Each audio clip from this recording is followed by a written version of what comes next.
Mga bro, mainit ang usapan, malamig ang bansa, ano ito?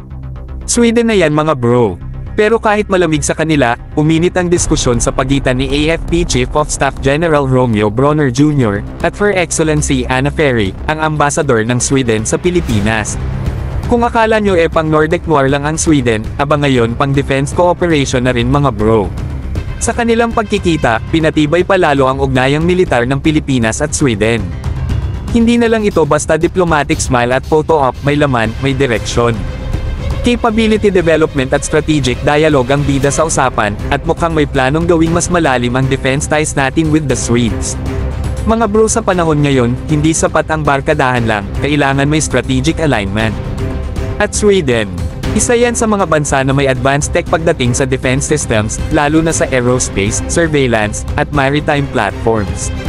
Kaya kung papasok sila sa eksena natin, tiyak may upgrade tayong aasahan. Napag-usapan rin ang interoperability, mga bro, ibig sabihin, paano magiging compatible ang mga sistema ng Pilipinas at Sweden para sa joint operations o crisis response. Sa mundo na puno ng unpredictable threats, hindi na uso ang solo flight, dapat may wingman ka, at mukhang Sweden na yan. At mga bro, kung mapapansin nyo, padami na ng padami ang mga bansang nakikipag-ugnayan sa AFP. Bakit kaya? Dahil ang Pilipinas ay strategic, matatag, at may growing credibility pagdating sa regional security. Hindi na tayo tinatanaw bilang maliit na player, kundi valuable partner. Kaya mga bro, huwag na tayong pauli. Sweden man yan o ibang bansa, basta may malasakit, respeto, at parehong layunin, welcome na welcome yan.